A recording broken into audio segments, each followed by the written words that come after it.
Naniniwala ba kayo sa sukob o yung sabay na pagpapakasal ng magkadugo na paniniwala ng iba? Malas. Mary Joy G. Lipuman. Mahigit 100 pares ang nagpahayag ng kanilang pagmamahalan sa kasalang bayang ito sa Nara, Palawan. Kabilang na sina Charlette at Bonifacio. Yun talaga ang pinakamasaya na kahit na wala na kaming tatay, kasama pa rin namin yung nanay namin nang ikinasal po kami. Pero matapos ang seremonya, ang bagong kasal tinamaan daw ng sunod-sunod na kamalasan. Yung pamangkin ko po, sabay yung nakatandang kapatid, nagsuntukan sila. Kinuha ko po yung motor. Doon na po ako na-disgrasya. Nabutas yung dito niya. Tumama sa bato. May pumutok daw po na ugat sa ulo niya. Hirap na talaga siya. Nanginayang lang po ako kasi parang biglaan lang po kasi na wala na siya. Sunod-sunod po yung mga problema sa amin. Walang pahinga. Kasabay pala kasing ikinasal ni na Charlette at Bonifacio, hindi lang ang anak ni Charlette na si Charlie, pati na ang kapatid din ni Charlette na si JP. Bagay na bawal ayon sa pamahiin. Sa makatuwid, ang kanilang mga kasal, sukob. Kung alam ko lang yung sukob, hindi na sana ako magsabay ng pakasal sa mama ko at sa kapatid ko.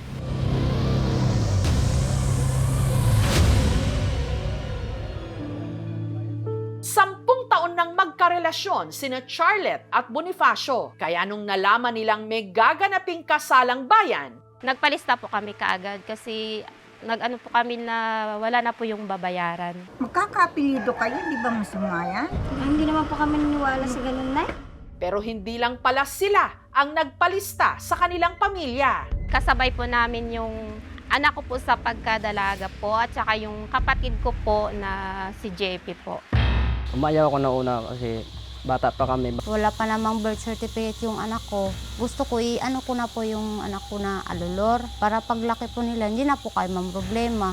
Naki-ano lang po kami sa kapatid ko na isama na lang namin yung handa namin kasi nga walang pira. Pero bago pa man ang kasal, nagkaroon na ng kung ano-anong aberya. Nariyang si Bonifacio, nahirapang makahanap ng magkakasya sa kanyang wedding ring. Kahit anong isukso ko, walang may magkasya. Naaksidente pa sila ng kanyang misis na si Charlette sa motorsiklo. Bigla po na outbalance, natumba po yung motor.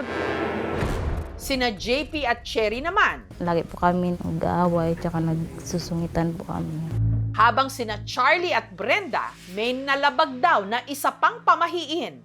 Nasukat kasi ni Brenda ang susuotin niyang trahe de boda. Bakit daw sinukat-sukat ko po? Bawal daw. Sa isip ko, sa pelikula lang po yan na nagganon-ganon. Sabi ko, sige, isukat mo yan para pagdating doon sa oras na kasal po namin, hindi na po makaparinta ulit.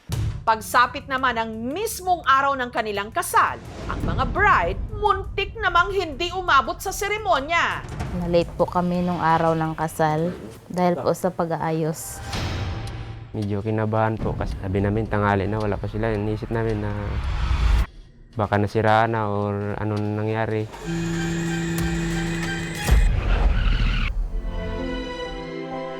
Pero sa dinami-rami ng mga sabit, natuloy pa rin ang kanilang pag-iisang dibdib. Pero pagkatapos ng kasal, nagtuloy-tuloy daw ang hindi magagandang mga pangyayari. Sabi ko sa kanila, sukob yung kasal nyo. Mag-ingat lang po kayo bawat isa. Wala naman po yun sa amin na may mga ganun na pamahiin. Hindi po namin talaga alam yon. Sa kanilang pag-uwi, hindi kasiyahan ang sumalubong sa mga bagong kasal, kundi ang nag-aamok na kapatid ni Charlie. Yung kapatid ko po, pagdating ko po, niyaya po ako ng suntukan. Sabi ko, hindi po ako lalaban kasi lasing ka na. Dapat po basaya, nagpunta po sa magulong sitwasyon. Nung araw po ng kasal, iniwan ko po yung motor ko sa binyo. Kinabukasan, kinuha ko po yung motor. Habang nasa biyahe pa uwi, Doon na po ako na disgrasya. Na wala po ako ng balance sa motor, bigla pong nagiwang-giwang.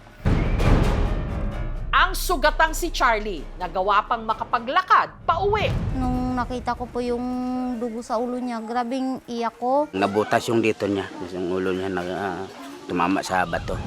Agad na siyang isinugod sa ospital. Malaki yan, kailangang itahi yan. Pero ang pinakamabigat na dagok ng kanilang pamilya, nangyari 4 na araw lang makalipas ang kanilang kasal.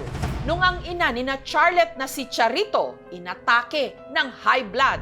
Sa kasalan po doon sa Nara, masaya siya doon. Puro pagdating po dito, para nakita ko po sa kanya na parang bigla po siya nanghina. Nakitan ko na lang po siya dito na masakit na ang ulo niya. Tapos po, wala na siyang pang ibaba, parang naiinitan na siya. Hirap na talaga siya. Kaya po, nagdesisyon po talaga ako na dalahin siya kaagad sa ospital.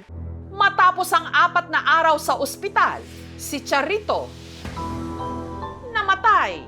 Kung may pumutok daw po na ugat sa ulo niya, dahilan ng kanyang pagkamatay po. Naniniwala po ako na totoo po yung sukob.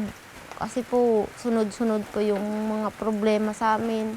Walang pahinga. Kung alam ko lang yung sukob, hindi na sana ako magsabay ng pakasal sa mama ko at sa kapatid ko. Pero totoo ba ang sukob?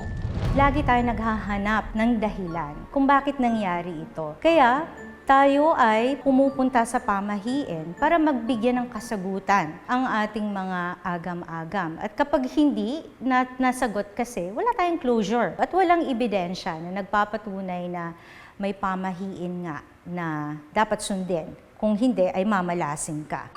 Ang magkapatid, o ilan man sila, kahit 10 sila, na ikasal sa iisang taon. Hindi pinapagbawal yon. Kasi nga, ba't namin ipapagbawal?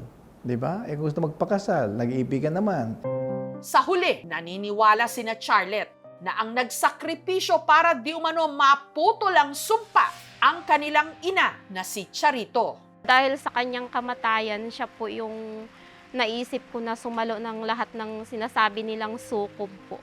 Sana ito na to yung last na pagsubok na dumating sa amin. Wala nang ibang mga trahedyang mangyari. Hindi tamang nakokontrol tayo ng kung ano-anong mga paniniwala. Kahit pa sabihin na wala namang mawawala kung susundin ang mga sinaunang pamahiin. Pero makapangyarihan din ang ating isipan. Kung ayaw mong mangyari, huwag nang isipin pa at paniwalaan. Thank you for watching, mga kapuso. Kung nagustuhan niyo po ang videong ito, subscribe na sa GMA Public Affairs YouTube channel. And don't forget to hit the bell button for our latest updates.